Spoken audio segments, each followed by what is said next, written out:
Welcome back, everyone. We're so excited to be kicking off Season 3 of Shadows from the Tree. It feels great to be back, and we've had a little break, time to recharge, travel, and dig into some new stories waiting in the archives. And we're starting off with a theme that's dark, thrilling, and impossible to ignore: prison breaks. The idea hit me while thinking about two shows that I've really enjoyed: Orange is the New Black. Yep. Seen it? I watched that a few years ago. Yeah, I love that. Prison Break. Yeah, I haven't checked that out yet. It's a little older, but it's great. But there's, the tension, the escape, and it's just captivating. And now, while our own family records really don't seem to produce any prison records, mugshots, there's no escapees, we always know there's more to the story. So, take our third great-grandfather, the one who inspired this podcast. Let's just say, if justice had been served for the abuse he gave to his mistress, he absolutely should have spent time behind bars. Oh, yeah. Yeah, so instead, she took matters into her own hands. And as we start diving into newspaper archives, I found article after article featuring many different surnames, all connected to the dark theme of crime, capture, and escape. Fun. So, yeah. So today, I'm going to start us off here with a story that hooked me at first glance because, of course, there were photos. Oh, yes. So, awesome. It was from the Wheeling Intelligencer from January 7th, 1921. And it was the surname Griffith. Griffith. Mm-hmm. So Griffith wasn't a man just biding his time. He had a life sentence, which meant he could only have freedom through death or escape. Okay. And on that night of January 6, 1921, it happened. There was fire, murder, darkness, and escape. But we have to kind of go back, of course, in genealogy to understand who he was and how he got to this point. Little backstory. Here we go. Yes. Yeah. So to understand all the chaos of the night and how he kind of pulled off this daring escape, we have to kind of look into the beginning. So William Hawley Griffith was born July 31st, 1892 in West Virginia to an Evelyn May Boggs at just 18 years old and James Griffith, who was 25. Life was tough. Coal mining dominated the economy at the time. Wages were low. The social tension was high. But by 1900, the family was renting in Burning Springs, Wirt County, West Virginia. Mm-hmm. And William was the oldest of three children at the time: Minnie, George, and himself. And by 1910, the family had grown with four more children: Albert, Lona, Bessie, and Alvy. So William was now 17 and working as a coal miner, while his father was listed as a carpenter. So at 18, William became married to a Lulu Stewart. That's cute. And they had a daughter, Ruby, that same year in 1912. So his youngest sibling, Opal, was also born October 1914. So kind of weird to be an aunt when you're, younger. Was that their eighth child? Yes. Oh, wow. So you can imagine the pressure kind of shaping him. He's the oldest son of eight, his own family responsibilities, the harsh work, and just kind of that difficult environment. And by 1915, things really started to unravel in ways that would lead to his life sentence and would carry, him for the rest of his days. So 1915, again, my kind of time period. Yep. I like this time period. William Hawley Griffith kind of started descending into violence. He began not with murder, but with forgery. That's got to start somewhere. Petty crime, right? Yeah, petty crime. And in early 1915, he was arrested in Cairo, West Virginia for passing a bad check to buy a car. Mm. He managed to escape from the local jail. So kind of this is where his escaping foreshadowing. Begins. Yeah, foreshadowing. And when deputies tried to bring him back into custody, things turned deadly. So Constable Jeff Goff of Wirt County was deputized to arrest Griffith. And on the night of March 28, 1915, Goff and another man went to Griffith's home and a confrontation broke out. And Griffith pulled a gun. Uh-oh. Yep, and Goff was shot in the chest.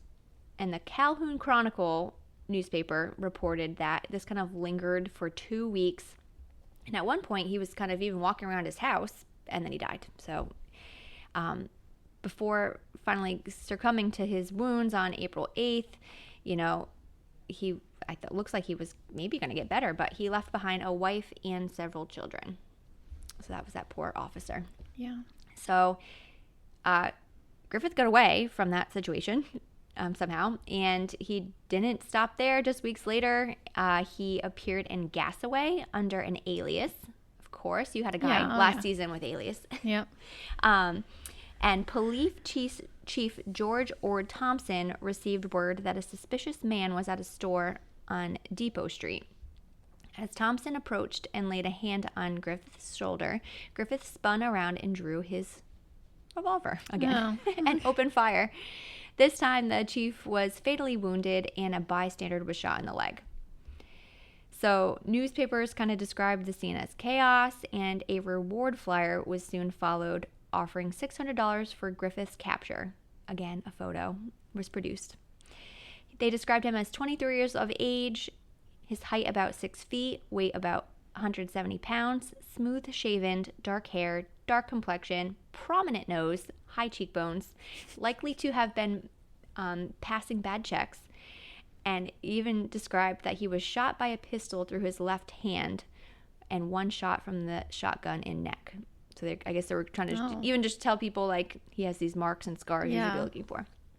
So he's no longer just a forger. He's now an escaped convict. Yep. People are looking for him. And by the spring of 1915, William Hawley Griffith was wanted for double murder, and his face was kind of being plastered all over West Virginia. He eventually was caught and was tried in court at the Braxton Central News. And the Braxton Central newspaper described the courtroom drama as follows. Confinement in the county jail has left its mark on Griffith. He has become thin, pale, and on the witness stand he shows a nervousness that is new to him. His father seemed much affected over the ordeal through which the young man was passing. That's heartbreaking to see your kid get in that much trouble, and I guess it's nice that he was supporting him. So then there was the jury's first ballot. It came in at 10 wanted him for the life sentence, and 2 wanted him to be hanged. So as a result, he did get that life sentence and was on his way to the West Virginia penitentiary at Moundsville. So this is when I start digging into this prison, which I can't wait to tell you more about. So it wasn't just a prison. It was modeled after a Gothic-style castle. That's fun. Yes. And there was towering gray stone walls, battlements, which I had to look up. I don't know if you know what those are. It's literally like those little carved out points at the top of like the castle tower that make it look appealing. And it was actually built back in 1876. So for a 23-year-old walking through the gates, it must have felt like stepping into a fortress that like he'd never escape. I can imagine. It's a dark feeling. And census records from 1920 capture his life inside as 27, still married. His occupation was carpenter. And just last night, actually, researching, I found this detail that sometime in the summer of 2020, he conceived his second child, or his wife conceived a second child, named Geraldine, which I think is just such a cute name. So I don't know how that happens, how people get knocked up while they're visiting people in prison. Conjugal visits, right? Isn't that a thing? I guess. So I guess that happened. By the early 20th century, the prison was severely overcrowded. Cells were small, only meant for one man, but often crammed in 2. Sanitation was poor, food was basic and sometimes spoiled, and disease was spreading very easily. Inmates worked long hours in the shop and factories, and they even had like a coal mining thing going on there. Discipline was strict and punishment severe, often including solitary confinement in the hole, it was named. Pitch black cells where inmates were left for long days without food and water. And, all these conditions fueled frequent fights, riots, and several escapes. So this guy was not the only one. Why wouldn't you want to get out of there? Exactly. doesn't have much like recuperation or like no motivation to stay in. No. That's for sure. Or get better. Like exactly. Why would you? So hopelessness is what I think when I think of that situation. Depression and hopelessness. So back to January 6, 1921, back to the fire, murder, darkness, and escape. That evening, Warden J.Z. Terrell was alerted to an emergency soon after 6 o'clock. There was sudden darkness through the penitentiary, and the generator belt for the engine room was cut, and the power was gone. Smoke and fire were breaking out in the Cleason Pants Factory, where Griffith actually had worked. There were terrified prisoners screaming, guards scrambling, and Terrell gave orders immediately to get the auxiliary gas engine running and sound the alarm, locking every inmate they could into their cells, and within 20 minutes, the emergency lights were restored. But those 20 minutes probably felt like the longest 20 minutes for that warden and for those guards. Like, that's just wild. So in the engine room, they found Henry Lewis, who was a trusted prisoner who was working as an engineer, fatally wounded. It was described that his head was nearly severed by a huge electrical cloth knife used by Griffith. Oh my gosh. Yes, and Meggs McCrae, another prison inmate working as an electrician, was severely injured trying to stop Griffith. Warden Terrell and his staff acted fast, and with the help of the Moundsville Fire Department and prison trustees, they did, fight the fire, secure the prisoners, and prevented what appeared to be a plot for a mass escape. But otherwise, at the end, only one man got out, and that was William Griffith.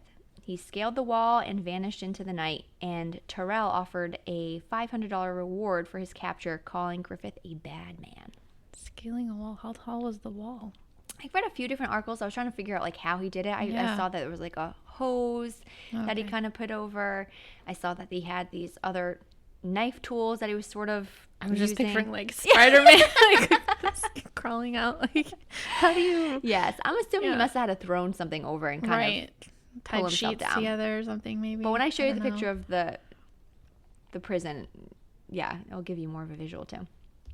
So freedom didn't last long for him. Almost 3 weeks, William Griffith disappeared and slipped through the South, crossing state lines, living under another alias name, O.B. Mays. And just like in West Virginia, trouble followed him, and in South Carolina, he robbed stores, even a post office, anything that might keep him moving one step ahead. But 3 weeks is kind of long. How would you feel if a prisoner escaped today and 3 whole weeks they're just running around? Yeah, not great. Yeah, no. So the break came in Greenwood when a sharp-eyed train bagger noticed a suspicious man and tipped off the police. So Officer C.T. Nelson found Griffith in a small shop. At first, he tried to bluff his way through, but when they searched him, they found 3 pistols, and under pressure, Griffith finally admitted who he was. He was then convicted, said he was convicted of the murder for the guy at the shop, and he said he set the fire and cut his way out through the penitentiary. He even confessed to killing a fellow inmate. Oh, yes, that was the guy at the engine room. So at least he's being honest now, I guess. By the end of January 1921, his time on the run was over. He, was back in custody and, thought to never leave that place again. Yeah. And thanks to census records, we can trace him and his life inside the walls year after year, decade after decade. There he goes. He stays there. So his life was kind of frozen in time, yet on the outside world, everything moved on. There was economic depression, war, missing out on family time. Yeah. 1930 census shows that he's 36 and divorced. And I did find through his ex-wife's second marriage record that they divorced on April 1925. She did marry another William, a William Hall this time. And he was 51 and she was 32. So she's going for an older guy who's maybe got better. More money. Yes, I agree. And she had several kids, it looked like, with him. So with her 2 previous, a big family. And in 1940, he's listed as 47. It does say married, but because I found that other backup document, I don't think he ever, unless he was having a love romance and inside the cell. But his occupation was as a carpenter, and he did go back, it looked like, in 1930 to be a tailor. So I guess they let him back into that pant factory after he somehow got it on fire. Oh boy. The newspaper notes that for decades, Griffith remained a figure of controversy inside the penitentiary. On one hand, he had become a model prisoner, and after years in solitary, and he ran his own prison business and was had a successful tailoring and dry cleaning operation, and was estimated to have earned $40,000. What? So he proved himself as an organizer and not even, so hopeless after all. I guess, yeah. Wow. So he was it proved himself as an organizer and even earned a reputation as one of the ruling powers inside the wall. The Charleston Daily Mail reported that his business earned him the reputation of a financial wizard, and some officials and even outside supporters saw his business skills and discipline as reason to push for parole. And at one point, there was even a company interested in hiring him if he ever were to be released. Oh. Yeah. However, despite, he had that, people wanting him out, he went to the parole board at least 16 times and was rejected each time. Yeah. Because you still murdered somebody. And you still, broke out. Yeah. You still broke Twice. out, yes. Technically. Eventually, it was reported that William Hawley Griffith was granted, so we've moved on now. Now he's a little bit older. So he eventually got granted 180-day medical leave in 1967 by Governor Smith to seek treatment for cancer.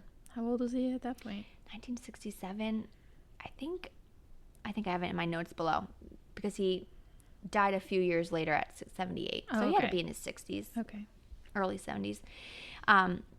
So during this period, he was supposed to reside under supervision of his sister at her home in Ohio, but was reported, and he was going to receive this care at Cleveland Clinic. Mm-hmm. However, Griffith, under the opportunity, saw another opportunity to escape, and he purchased a car and traveled across the U.S. with a former prison associate, and supposedly went to Mexico as well. This is the part that's weird, that despite the chance to remain an escapee, he voluntarily returned to the penitentiary after his journey. That's interesting. I would love to know why. He didn't know how to live outside. He's been so long. And he was too old to, rob and pillage. Yeah, so good point. He just was like, at least guess I'll go back and have somewhere to sleep. I don't know. It's a good point, actually. Yeah. I'm going to go with that theory. But then eventually, William did die July 11th, 1971 at the age of 78, and he died in the prison hospital at Moundsville. His death certificate listed the cause of death as cerebral vascular accident, so stroke due to hypertension. And the newspaper remarked, I thought this was great, West Virginia mothers will have to find a new bugaboo. So because because they would use his name to scare the children. Oh. You better watch out. William might be out there, Gosh. His funeral was small. There wasn't a little write-up. Fewer than 30 people, including his two sisters, I guess, showed up, Minnie and his youngest sister, Opal. And it said they wept at the old rugged cross and sung this and read scriptures. He was buried in a penitentiary-made coffin, dressed in standard prison garb, and unclaimed in the White Gate Cemetery. The prison burial ground there, which I did do a deep dive of those people living in there, and that was a whole story in itself. So the markers are simple. They're just a metal plate on iron stakes, and it simply just reads, William Griffith, born 7/31/1892, died 7/11/1971. So for Griffith, at the end, there was no true escape, but I guess he had fun on the run. So the prison itself ended up closing in 1995, but it became a popular look for movies and TV shows and even a video game. And there's this movie, I guess, that supposedly used one of the characters to be Griffith. Oh, okay. So use them as inspiration. But to this day, you can actually visit and book tours at the prison. Yeah. It's so exciting. So my story is the yeah. same. Oh my gosh, it's so cool. So day tours, you can do a ghost tour, and they even do overnight stays, which gosh. Yeah, you have to be brave. But unlike Griffith, people get to walk out, and he did not. So that was Griffith, but I just can't help but wonder, it's like that nature versus nurture. Had he been born into a different family or been given different opportunities, could he, obviously he was smart. Or wasn't born in West Virginia where it was you could be a coal miner and that was it for you. Yeah. Right. Unless you were a coal mining owner. Right. But you were on the other side of it. Yeah. It just makes you think he could have had a different path. He could have been a financial whiz in a business somewhere. I don't know. It's kind of sad if you think about it. And I'm sure that's the same for even people in prison today. Like, didn't have the opportunities or weren't born into affluent families and just had to steal to get by. Yeah. It's sad. Although he still had to do his time because he was not nice. But Holly, Griffith's story kind of just shows that every family tree does have those shadows, and even in the darkest of circumstances, it's still good to uncover the shadows and connect the full story of our ancestors, and just it's worth sharing. Right. And he's got great grandkids out there, I'm sure, that are nieces and nephews that I didn't get to connect with anyone on Ancestry or anything, but I'd be so curious if someone is a descendant of Griffin. Well, he had so many siblings. I'm sure there were. There had to be. So I'd just be curious if the story was told over time, how it was told, did people visit him? Yeah. The whole 9 yards, that side of the family. Well, his wife did it to some extent. To some degree, they seemed. Yeah. And then it kind of made me think, too, like 1921, his second daughter was being born in the month after. Was he trying to escape to go see them? Yeah. Who knows? I'm a sucker, though, for someone just trying to do the right thing. I always am too grateful. The motivations behind it. Yeah. Yes. But yeah, so I'm very curious to hear about your prison story. Yes. So, okay. So my story, I love a love story. I can't help myself. Okay? Love letters on the battlefield. Yeah. I have to somehow get some romance in a prison break. It's just that's how I started my search. I need to find a reason for an escape. Okay, so this brings us to Pittsburgh. So so the inciting incident of them getting in trouble. It's brothers. Okay, 2 brothers were in a gang in Pittsburgh. Okay. They were considered the chloroform gang because they would go break into people's houses at night and, wake them up, put some chloroform so that people would get knocked out. They would steal stuff. Sometimes there's stories of them hurting people with table legs, and, they were not great. Not kind. So there were, different varying numbers depending on the article you looked at. Sometimes it was like 20 robberies. Sometimes it went up to like 48 robberies. And just the 2 of them, or the gang? The gang of them. There's usually like 4 or 5 names mentioned, but it's the Biddle Brothers who get Biddle Brothers. Biddle Brothers, okay. And they get, synonymous with breaking into homes in Pittsburgh early 1900s. So actually the reason they ended up in prison was April 1901. They broke into a grocer's house. So his name was Thomas Caney. His son was also there too. So they tried to chloroform, but didn't work out. Didn't take the way they wanted. Yeah, and one member of the gang ended up shooting Mr. Caney. So he ended up dying. And the next day there were, all the detectives and the police were, directed to their house. And they were renting, I believe. So they broke in and they were trying to find them in the building, and there was shooting, and one of the brothers ended up shooting a detective too. So now we're up to 2 murders. But the boys got shot as well. So they ended up, going to trial, and there was one of the members, Dorman, was the gang. He turned on the 2 brothers. Always one in the bunch. Yeah. So we'll give a little backstory on the brothers first. So, they were in their early 20s. One of them was 24. Ed Biddle was the younger brother, and then older brother was, his name was John Biddle, but he went by Jack. So he was I want to say maybe 5-6 years older. They say he was 28 in a lot of the news. So they're middle, that age. They knew better than to do this. Yeah. They were from Ontario, Canada. Their family ended up moving to Pennsylvania when they were younger, but they ended up in Pittsburgh, kind of, making their way through stealing. Not the best way. Yeah. So they went to court, and the decree was that they were to be hanged. So they were, that was what happened. And Dorman, because he turned on them, he was only given a life sentence instead. So the Biddles were awaiting the hangman's noose in the Allegheny County Jail. So there's pictures of this.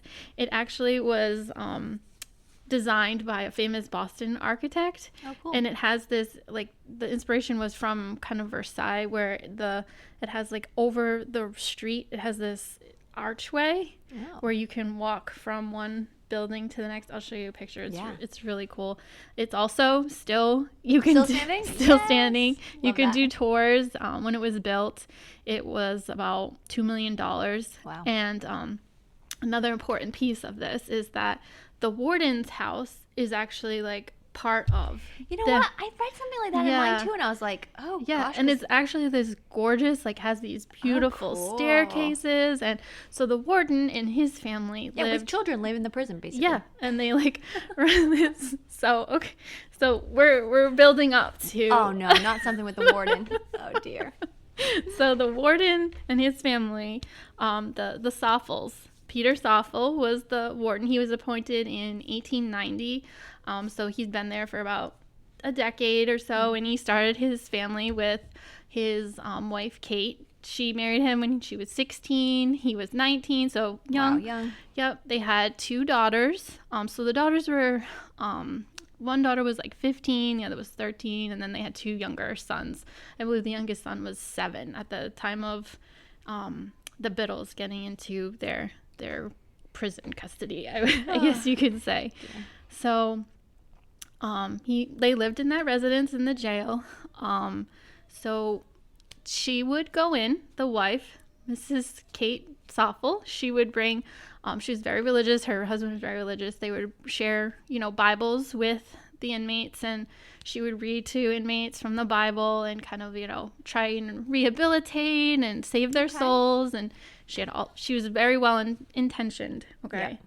But, let's just say the Biddle boys were pretty well known for their good looks. Oh no!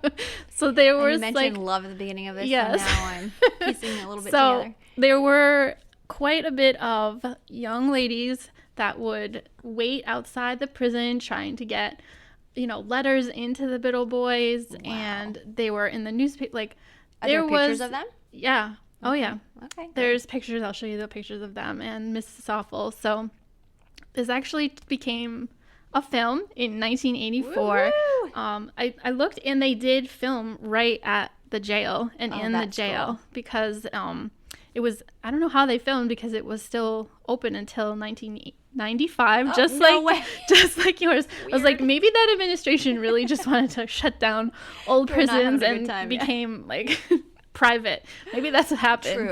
True. The private sector took over prison ownership, whatever. But so 1995, we've closed the prison, but same thing. You can do tours. You can look at the cells. But so Miss Soffel, she was also, she was just trying to make a connection with these boys because she felt bad for them because they were, destined to be hanged. But she didn't really believe in their guilt either, because Dorman turned on them. So no one, there were some eyewitness statements that contradicted. There's a lot of articles where detectives said one thing and another eyewitness said another. So who was holding the gun? Who was where? The brothers were. They didn't say which brother, but then one said Ed, one said Jack. So, that's scary. And then could it have been Dorman who just turned right, just to get him save himself? Yeah. So there was lots of contradiction, and I guess her going to visit, she started becoming infatuated with the younger. Oh, the younger one. Yep, the younger one. Because I think Jack was already married.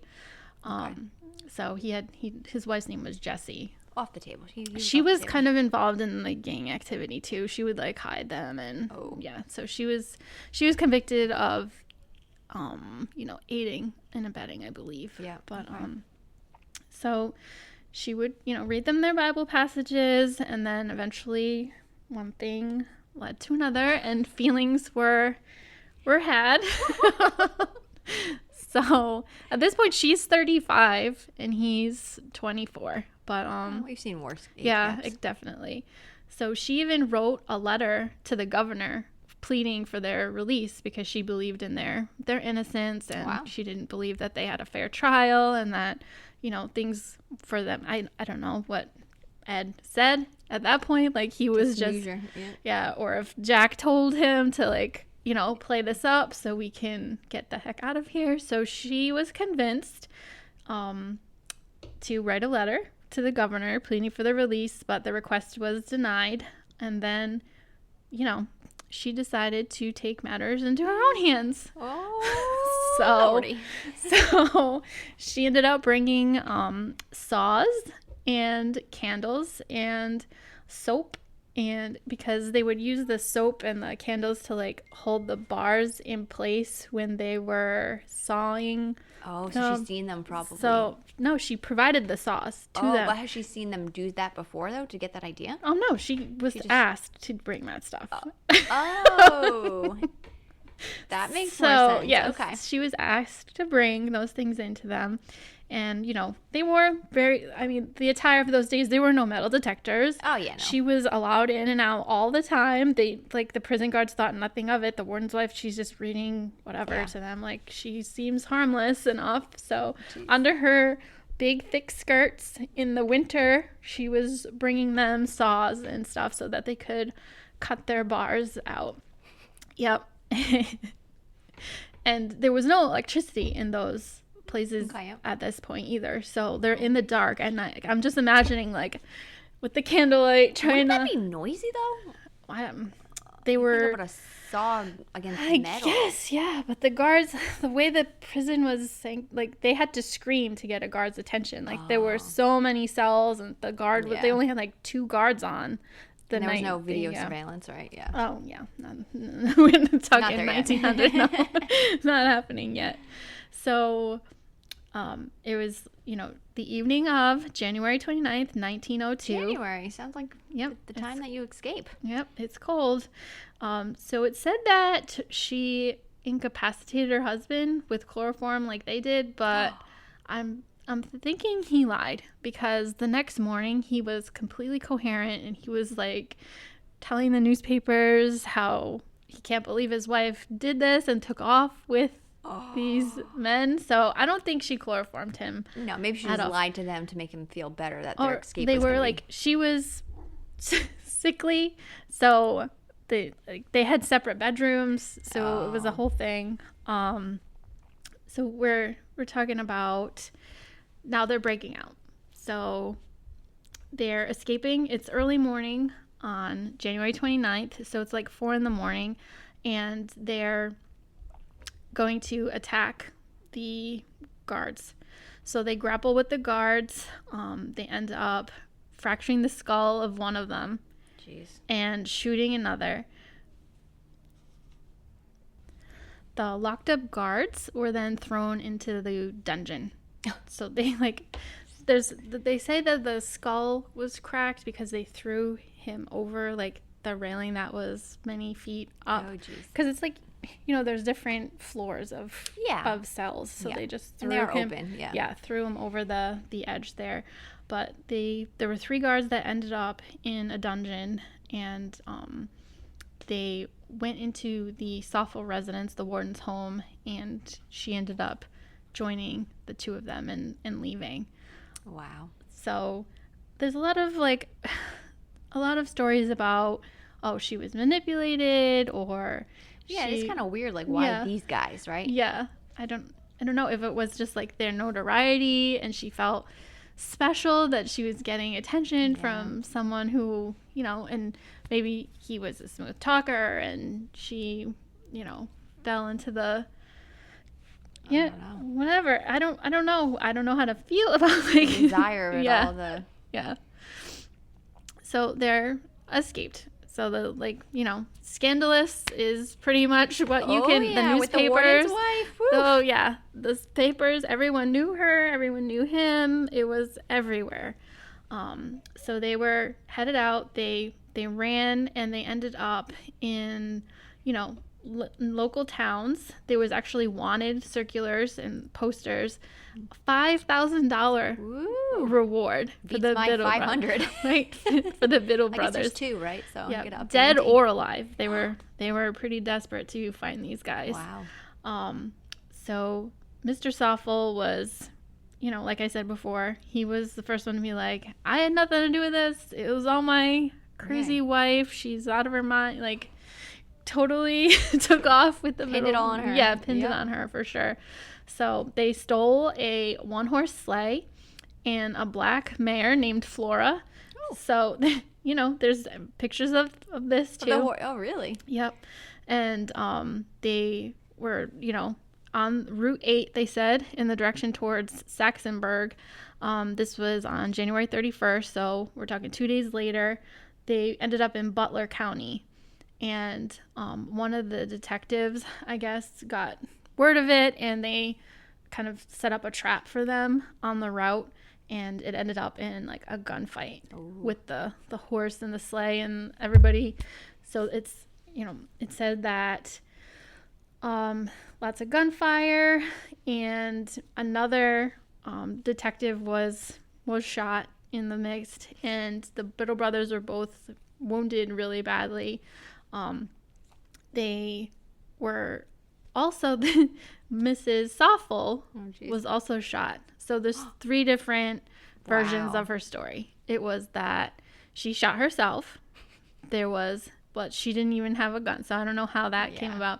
Was that she asked Ed to shoot her because she didn't want to live without him. Ooh. And then there was that one of accidental craziness going there was on. Gunfire everywhere, so one of the detectives or the police had shot her. So 3 different stories there. But there was a lost letter from Ed to Mrs. Soffel that was found in the snow where the shootout took place. So we're going to read a little snippet, and I don't know, I feel like maybe I don't know if this letter was to entice her to do this or if he actually felt this way, but this is in his own words. My heart stops beating when I write these words, darling. I only want to make you wise as I can along that line. Death to you, my pet, would be worse than any form of death to me, but I don't think it will ever come to that, pet. I have all the confidence in the world that in this game, but I don't want my only earthly love to live and curse me dead. But if you will go, my dear, it will give me 10 times the strength to linger here. If you stay at home, my heart grows faint at the idea of leaving you. My darling, if ever I get you once, I will not leave you long, and I'll be awful cautious and careful to see that I beat the suckers to a finish. I could see despair written on your face, dearest heart, when we were refused admittance today. I know it was not the thought of smallpox that did it. So I think it was written while he was still in prison, and she wanted to come visit, but there was, outbreaks going on. So she couldn't go see him. Safe. And the letter goes on, and he had planned for her to go to Canada before them, so that he would meet up with her. But I think they were going to be hung really pretty soon. Yeah, hanged. Sorry. Yeah. So they needed to get out, and they were running out of time. So they had planned their escape and kind of just were ready to take her with them. And it was... that's hard to know if it's truth or manipulation, like you said. Yeah, but he wrote a really long letter. There's even more. It was in the Pittsburgh Weekly Gazette on... is there a picture of the actual letter, or is it just kind of transcribing it? It's transcribing it. I'm sure if I looked in the archives of somewhere, they would be able to find the handwriting somewhere. So who knows? Did someone else write this? Right. Did this come from him? But is it just a great story for the newspaper to add in? Right. Who knows? But there was a love letter. They had been planning his escape, it said, since December 2nd, 1901. So about a whole month and then and more. There were accounts where people had noticed her starting to visit them more in early November. So she would write them, and he would write them and put them in the Bible back and forth. Ooh. Kind of a sneaky way of doing that. But before his death, Jack had reported if it were not for Mrs. Soffel, he and Ed would have stolen 2 horses and could have been 100 miles away. Oh, so he blames her. Yeah. Well, I mean, he didn't say, like, I don't know. He was not against her. She helped him get out, but he was, like, ready for Ed to leave her behind, Oh. He wanted to just leave her and go and escape and be, lose 100 miles away. Yeah. Who's kind of holding them back. Right. So, but like he said, they only made it to Butler, and if they had decided to let the poor woman go by herself, they felt bad because she had betrayed her husband, and she would have been like, she did so much for them. Yeah, they're not there without her. Yeah, and her family, like, I don't know, leaving your 4 kids, and she must have felt something really, yeah. So, the Biddle brothers ended up dying from their wounds. They did? Yeah, both of them. I don't know if it was the next day or the day after, like early February, they both ended up passing. But there was like mass hysteria. I told you, like, women were kind of loving these guys. obsessed with them, and so they said that there were 55 people per minute walking to see, like, walk by the remains of these men. Check them out in death. So it's pretty crazy, wow. Right? They were brought, back to Pittsburgh. It says a curiosity-crazed mob tussled outside the morgue to see the bodies. And there was another brother who was not involved in the crimes at all. He had come, for their ceremony and their burial.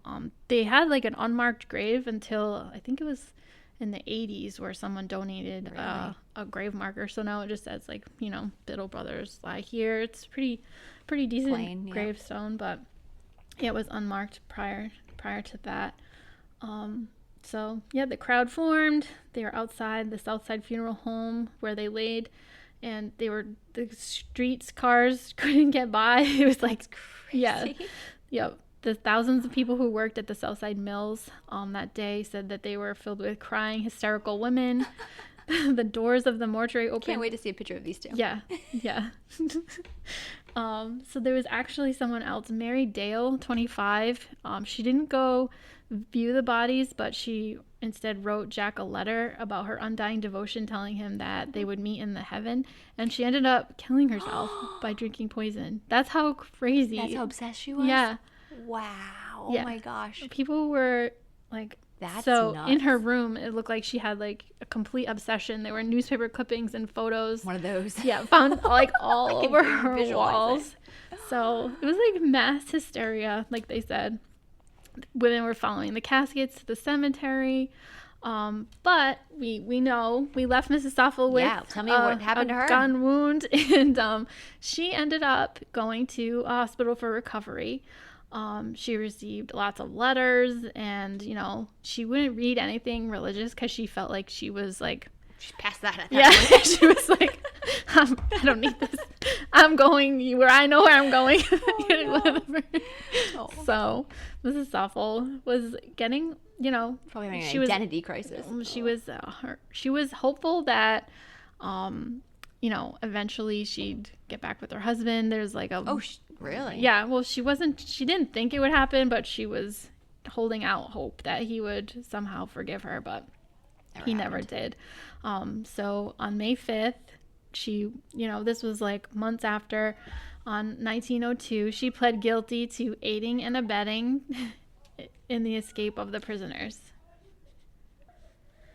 And she asked that none of her relatives be present during her sentencing. She was kind of just like embarrassed. Yeah, felt really bad.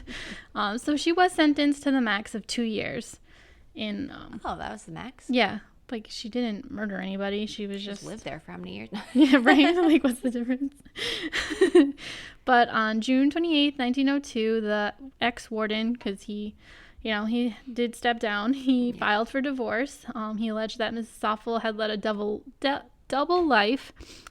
Devil life. Yeah. Like, that also is relevant. Yeah. He totally said that too.